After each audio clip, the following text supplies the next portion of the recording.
오늘 우리에게 주시는 하나님 말씀은 사도행전 9장 32절로 43절 말씀입니다. 그때에 베드로가 사방으로 두루 다니다가 룻다에 사는 성도들에게도 내려갔더니 거기서 애니아라 하는 사람을 만나매 그는 중풍병으로 침상에 누운 지 8해라. 베드로가 이르되 애니아야, 예수 그리스도께서 너를 낫게 하시니 일어나 내 자리를 정돈하라 한데 곧 일어나니 룻다와 사론에 사는 사람들이 다 그를 보고 주께로 돌아오니라. 욥바에 다비다라 하는 여자가 있으니 그 이름을 번역하면 도르가라.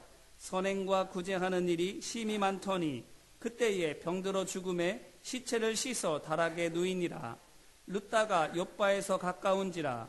제자들이 베드로가 거기 있음을 듣고 두 사람을 보내어 지체 말고 와달라고 간청하여 베드로가 일어나 그들과 함께 가서 이름에 그들이 데리고 다락방에 올라가니 모든 과부가 베드로 곁에 서서 울며 도르가가 그들과 함께 있을 때에 지은 속옷과 겉옷을 다 내보이거늘 베드로가 사람을 다 내보내고 무릎을 꿇고 기도하고 돌이켜 시체를 향하여 이르되 다비다야 일어나라 하니 그가 눈을 떠 베드로를 보고 일어나 앉는지라. 베드로가 손을 내밀어 일으키고 성도들과 가부들을 불러들여 그가 살아난 것을 보이니 온 욥바 사람이 알고 많은 사람이 주를 믿더라. 베드로가 욥바에 여러 날 있어 시몬이라 하는 무두장이의 집에서 머무니라. 아멘. 오늘 본문 말씀은 룻다와 욥바에서 고치고 살리는 베드로에 관한 말씀입니다. 사울이 다메섹에서 회심하여 복음 전도자가 돼서 다시 예루살렘으로 돌아옵니다. 그리고는 이전과는 180도 달라진 모습으로 곧 박해자에서 전도자로 달라져서는 가는 곳마다 예수 그리스도의 십자가 복음과 부활을 전합니다. 그래서 결국 살해될 위험으로 말미암아 가이사랴를 거쳐 고향인 타소로 보내지지요. 하지만 이렇게 사울 한 사람의 회심과 변화는 초대교회에 큰 영향을 끼칩니다. 31절은 그 영향을 이렇게 전하고 있습니다. 그리하여 온 유대와 갈릴리와 사마리아 교회가 평안하여 든든히 서가고 주를 경외함과 성령의 위로로 진행하여 수가 더 많아지니라. 아멘. 자, 이 지역들이 다 어느 곳입니까? 사울이 다메섹으로 가면서 두루 지나갔던 곳입니다. 그러므로 이것을 통해서 알 수 있는 것은 사울이 교인들을 체포하기 위해서 두루 거쳐갔던 마을과 도시마다 사울이 회심해서 교인이 되었을 뿐만 아니라 복음을 전하고 다닌다는 소식을 듣고는 큰 위로와 은혜를 받았다라는 것입니다. 생각해 보세요. 박해를 피해서 사마리아 어느 마을로 피난온 교인들의 입장을 생각해 보시기를 바랍니다. 두고 온 집과 일터에 대한 걱정, 또 생사를 알 길 없는 성도들에 대한 염려, 그리고 박해가 언제 여기에까지 미칠지 모르는 불안 때문에 하루하루를 근심 속에 지내고 있지 않겠습니까? 그런데 어느 날 가장 악랄하다고 소문난 사울이라고 하는 사람이 교인들을 붙잡기 위해서 이 마을을 지나서 다메섹으로 간다는 소문이 들린다면 어떻겠습니까?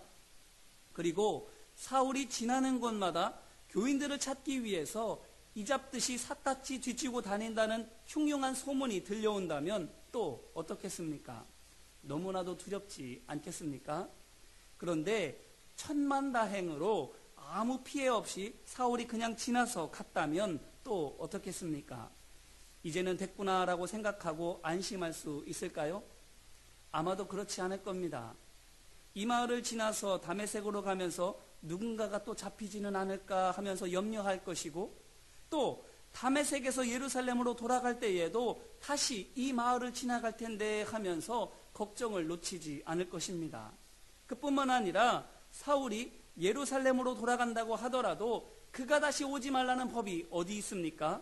그렇기 때문에 긴장을 늦출 수가 없는 것입니다. 그러니 하루하루가 어떻습니까? 지옥과도 같은 시간을 보낼 수밖에 없는 것이지요.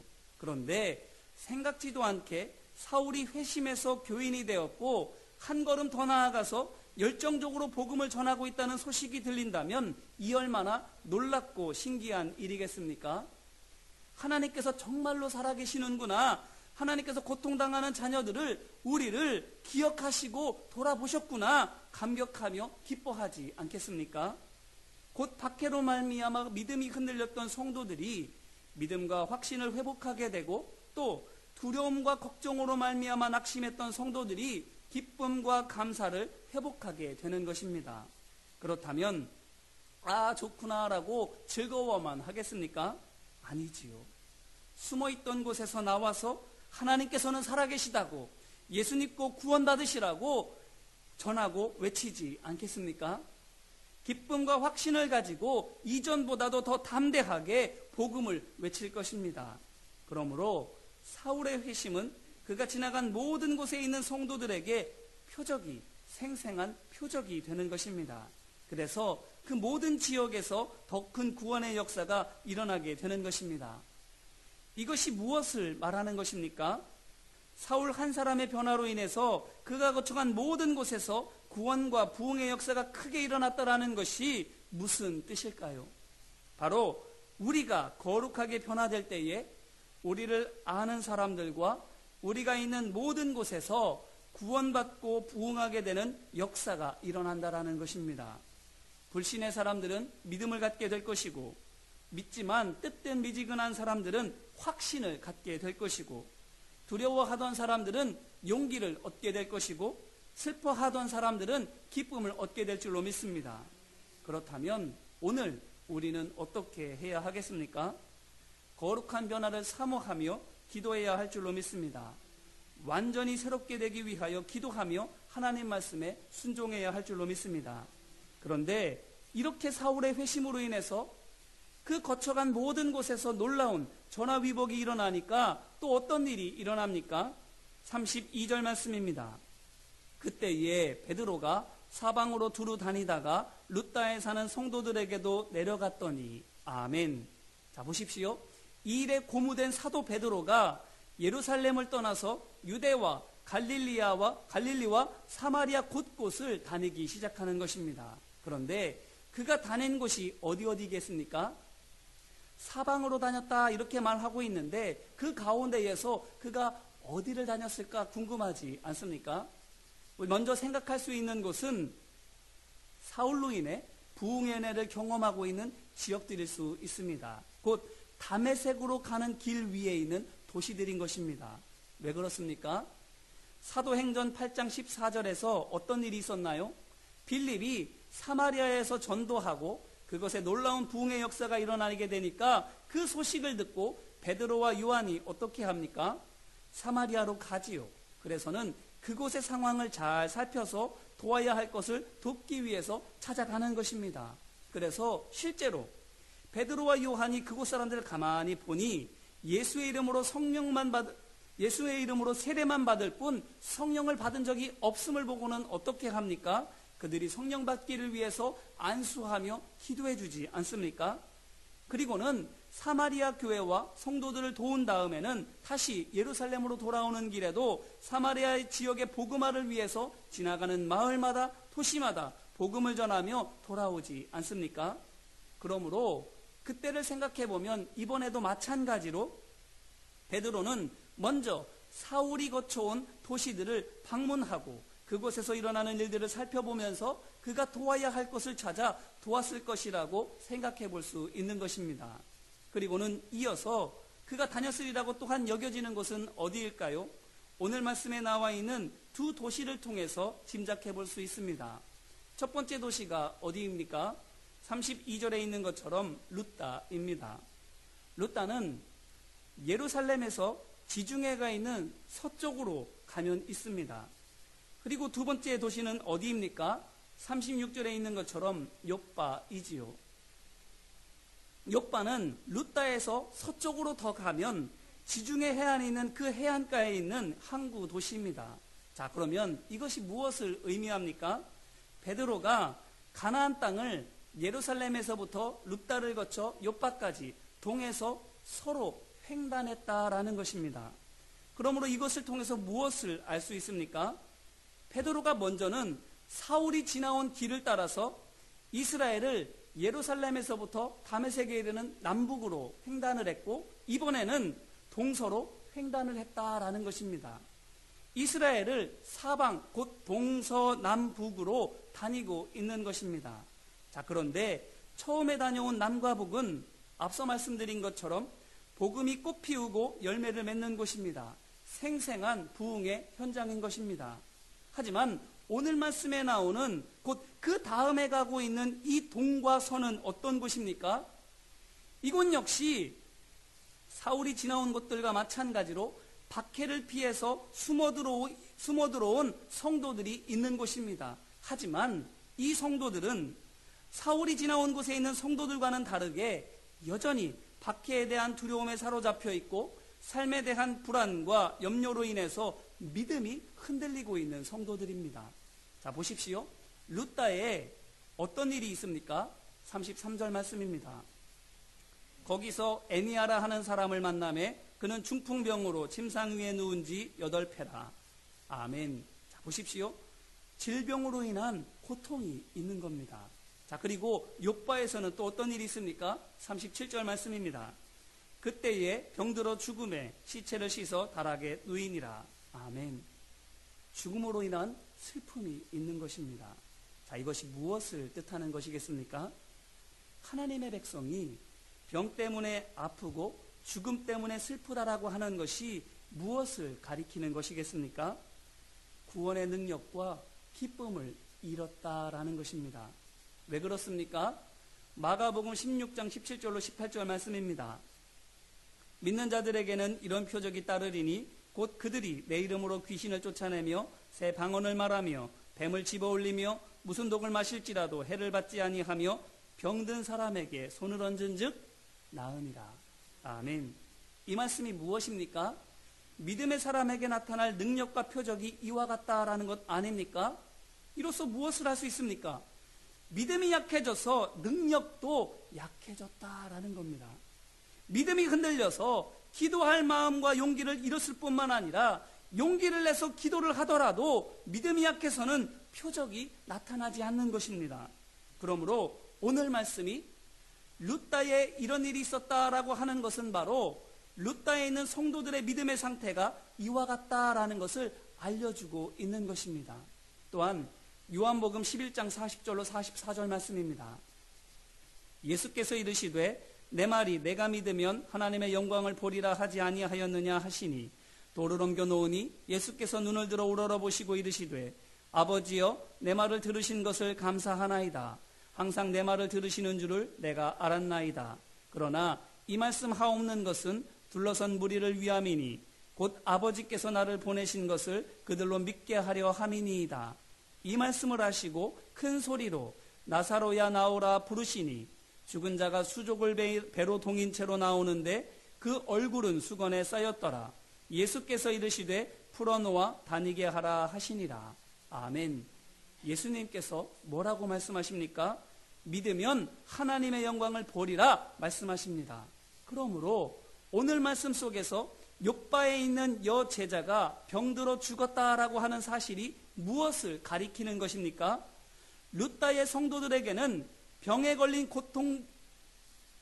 룻바에 있는 성도들에게는 병에 걸린 고통만 있다고 한다면 욥바에 있는 성도들은 질병의 고통을 넘어서 죽음의 슬픔이 있었다라는 것입니다.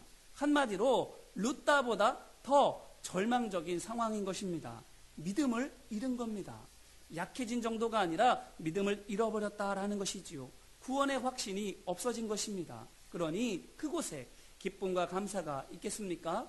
평안과 소망이 있겠습니까?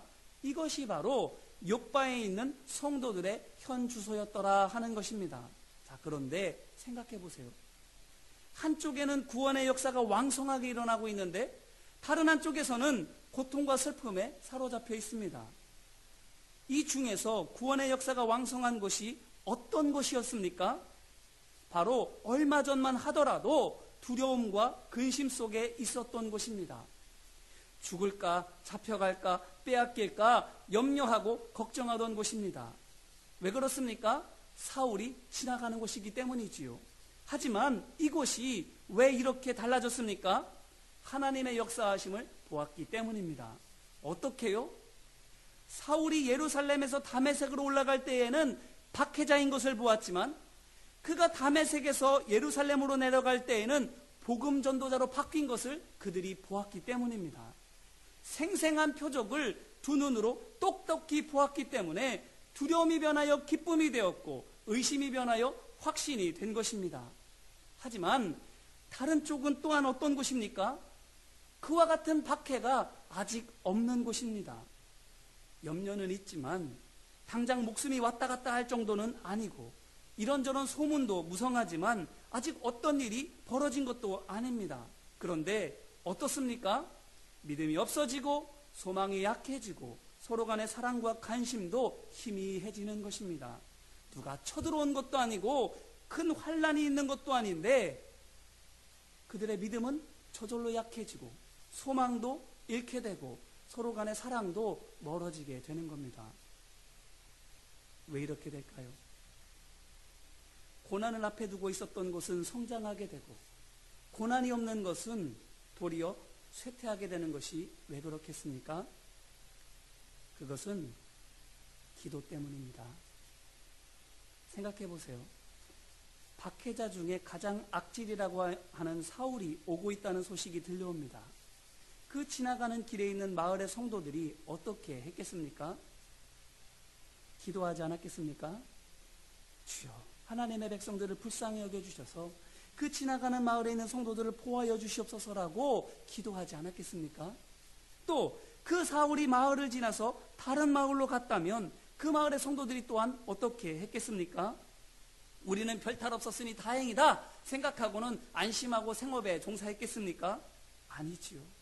주여, 우리를 지켜주심에 감사드립니다. 하지만 우리를 지켜주신 것처럼 다음 마을에 있는 성도들로 또 그 다음 마을에 있는 성도들로 주님 지켜주시옵소서, 역사하여 주옵소서라고 기도하지 않았겠습니까? 그런데 그렇게 기도하니까 어떻게 되는 겁니까? 믿음이 강해지고 소망이 확고해지고 사랑이 튼튼해지는 것입니다. 그 증거로 나타나게 되는 것이 31절 말씀에 있는 것처럼 부흥인 것입니다. 교회가 평안하여 든든히 서가고 주를 경외함과 성령의 위로로 진행하여 수가 더 많아지게 되는 놀라운 부흥의 역사가 바로 이 기도 때문에 이루어지게 되는 것입니다. 그렇다면 거꾸로 어려움을 당하지 않은 마을들의 성도들은 어떻게 했길래 고난이 없었는데도 지리멸렬하게 되는 걸까요? 마찬가지로 기도하지 않았기 때문입니다. 당장 그리 힘들지 않아서 절실히 부르짖어 기도해야 할 필요성을 느끼지 못해서 기도하기를 게을리 했더니 어떻게 되는 겁니까? 믿음과 소망과 사랑이 약해져서 질병의 고통과 죽음의 슬픔에 짓눌리게 되는 것입니다. 믿음이 없어져요. 소망을 잃어버려요. 서로 사랑하지도 않게 됩니다. 누가 쳐들어온 것도 아니고 환란이 있는 것도 아닌데 안에서 찌그락찌그락 싸우면서 서로 그 믿음들을 잃어가게 되는 것입니다. 그러므로 이것을 통해서 우리는 무엇을 알 수 있습니까? 고난 앞에서 기도할 수만 있다면 고난은 오히려 복의 통로가 된다는 것입니다. 왜 그렇습니까? 하나님의 역사하심을 경험할 것이기 때문입니다. 눈물을 씻어주시고 땀을 닦아주실 하나님의 신실하신 공의를 보게 될 것이기 때문입니다. 그러므로 이제 우리는 어떻게 해야 하겠습니까? 왜 하필 사울이 이쪽으로 지나가느냐고 투덜대고만 있겠습니까? 왜 내게 이러한 시련이 있겠느냐고 하나님을 원망하겠습니까? 바라기는 기도하시기를 주님의 이름으로 기원합니다. 믿으면 하나님의 영광을 보리라는 예수님의 말씀을 붙잡고 주여 저를 지켜주시옵소서, 교회를 보호하여 주시옵소서, 권능으로 역사하여 주시옵소서라고 부르짖어 기도하는 우리 모두가 되기를 주님의 이름으로 기원합니다. 그럴 때에 고난을 통해서 강하게 되는 거예요. 자, 그런데 또한 오늘 말씀을 보니 어떻게 합니까? 한쪽에서는 구원의 은혜와 부흥의 기쁨이 있고 다른 쪽에는 고통과 슬픔이 있는데 베드로가 어떻게 하느냐 하는 겁니다. 먼저는 부흥의 기쁨과 은혜가 있는 곳을 가고 그 다음에는 없는 곳을 찾아가고 있지 않습니까? 하나님의 은혜를 없는 자들에게 전해주는 겁니다. 구원의 은혜를, 부흥의 역사를, 하나님의 표적을 전달해 주는 겁니다. 그쪽에서 하나님께서 이렇게 역사하셔서 이런 은혜가 있어서 그러니 염려하지 마세요. 여러분들도 기도하면 하나님께서 역사해 주실 거예요. 베드로가 이 역할을 감당하고 있는 겁니다. 오늘 우리는 어떻습니까? 하나님께서 주시는 은혜를 기도함으로 누리고 있고 그 은혜를 전달해 주고 있습니까? 오늘 말씀을 보니까 베드로가 룻다에서 에니야를 고쳐주지요. 그렇게 되니까 어떻게 됩니까? 35절 말씀입니다. 룻다와 사론에 사는 사람들이 다 그를 보고 주께로 돌아오니라. 아멘. 또한 42절 말씀을 보니까 욥바가 어떻게 됩니까? 온 욥바 사람이 알고 많은 사람이 주를 믿더라. 아멘. 보세요. 베드로가 구원의 은혜와 부흥의 영광을 전해주니까, 그곳에서 그가 표적을 또한 보여주니까 그곳에 구원의 역사가, 부흥의 은혜가 나타나게 되지 않습니까? 불평을 전하게 되면 싸움만 납니다. 사랑을 전해주면 구원의 역사가 나타나는 거예요. 하나님의 말씀을 전하면 거기에 생명의 역사가 나타나는 겁니다. 오늘 우리는 어떠한 사람들입니까? 어쩌면 우리는 룻다에 있는 사람들처럼, 아니 욥바에 있는 사람들처럼 믿음을 잃어가고 있고 심지어는 믿음이 없어진 사람들이지는 않습니까? 그렇기 때문에 감사를 잃고 기쁨을 잃고 소망을 잃고 사랑을 잃고 염려하고 근심하고 불평하고 미워하면서 그것을 전염시키고 있지는 않습니까? 바라기는 다메섹 도상에 있었던 마을의 성도들처럼 기도하는 우리 모두가 되기를 주님의 이름으로 기원합니다. 또한 그것을 전해주는 베드로가 되기를 주님의 이름으로 기원합니다. 그랬더니 다메섹 도상에 있었던 구원의 은혜와 부흥의 영광이 그렇지 못한 사람들에게도 전달되어져서 큰 은혜를 함께 나누게 되는 것을 보지 않습니까? 오늘 우리 모두가, 우리 교회가 이와 같이 되기를 주님의 이름으로 기원합니다. 우리 한 사람 한 사람이 기도하는 믿음의 사람이요 복음을 전하고 표적을 보여주는 베드로와 같은 믿음의 종이 되시기를 주님의 이름으로 기원합니다. 우리 시간 함께 기도할까요? 우리 시간 합심으로 함께 기도할 때에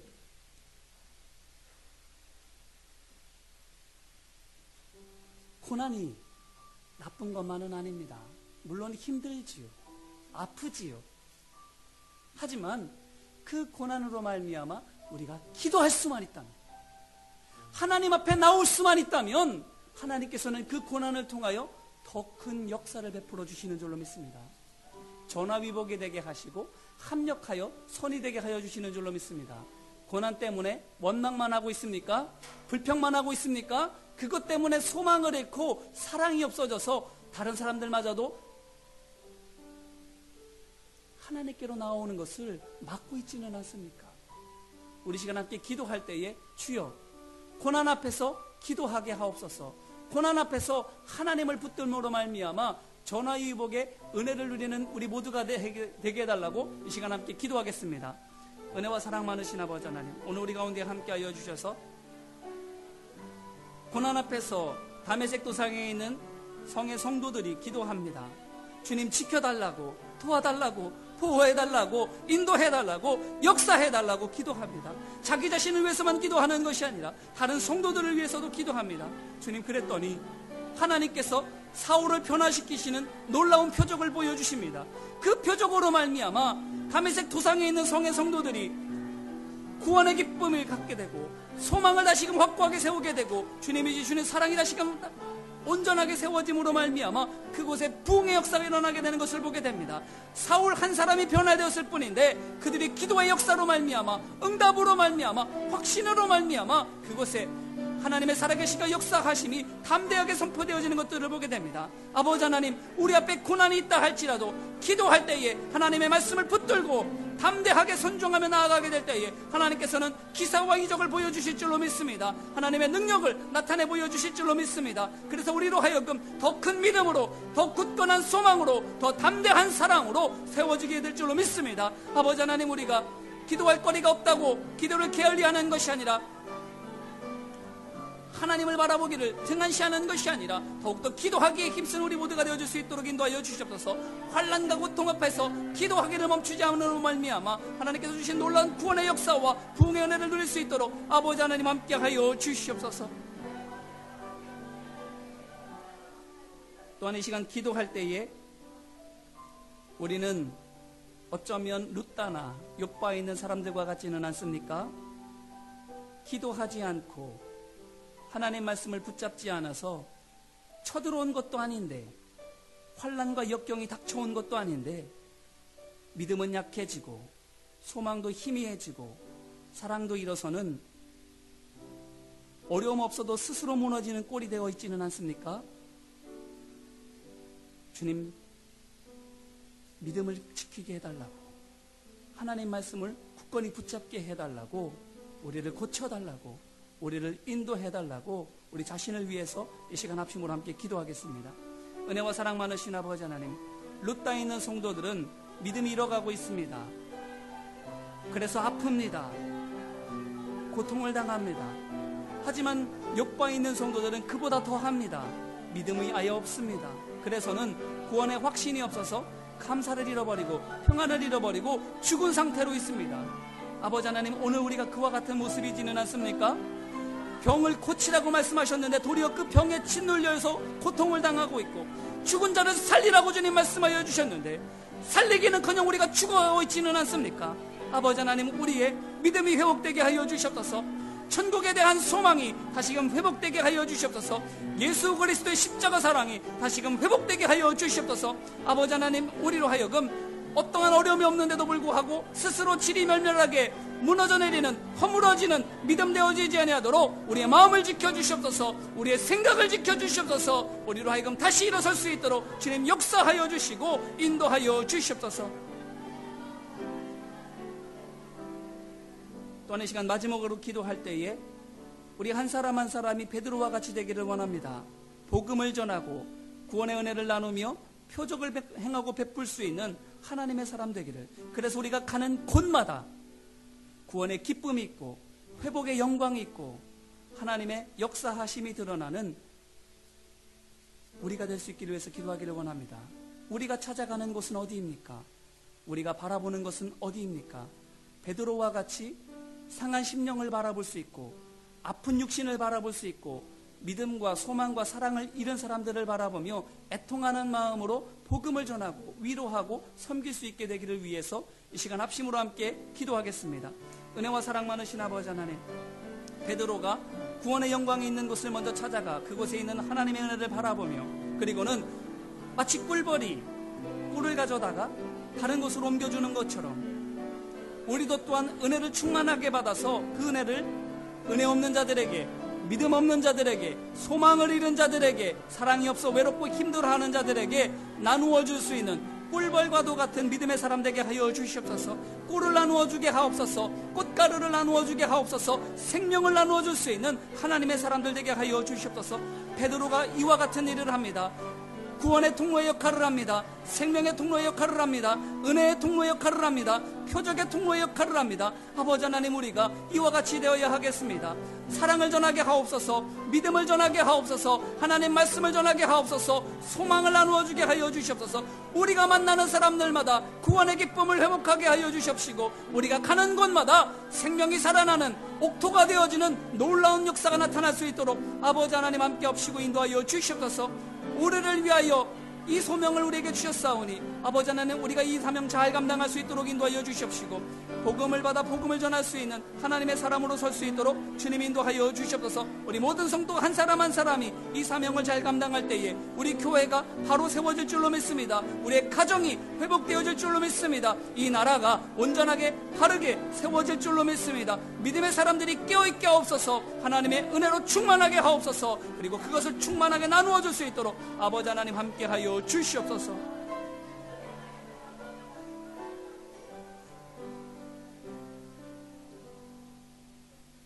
은혜와 사랑 많으신 아버지 하나님, 고난이 있었지만 기도함으로 말미암아 하나님의 역사하심을 맛보았던 다메섹 도상의 성도들처럼 우리도 또한 고난 앞에서 기도함으로 말미암아 하나님의 역사하심을 보게 하여 주시옵소서. 또한 그것을 보고 믿음 없는, 소망을 잃은, 사랑을 할 수 없는 룻다와 욥바에 있는 성도들에게 나누어주고 베풀어줘 회복시키는 베드로처럼 우리도 또한 나누어주고 베풀어주고 전달해주게 도와주시옵소서. 우리 서로가 주님의 은혜를 나누고 믿음을 베풀어주게 될 때에 더욱더 강건하게 되고 온전하게 세워질 줄로 믿습니다. 우리 모든 성도들이 하나님 안에서 믿음 안에서 온전히 세워지게 하여 주시옵시고 우리 교회가 또한 치유되고 회복되어져서 온전한 주님의 사역을 감당해 나아갈 수 있도록 주님 인도하여 주시옵소서. 우리 한 사람 한 사람이 기도의 사람이 되게 하시고 또한 말씀을 전하는 사람 되게 하여 주셔서 우리로 말미암아 이루고자 하시는 하나님의 놀라운 구원의 은혜와 능력이 이루어지고 나타나게 하여 주시옵소서. 함께 하심을 믿고 간절히 구하며 은혜와 사랑 많으신 예수님 이름으로 기도합니다. 아멘.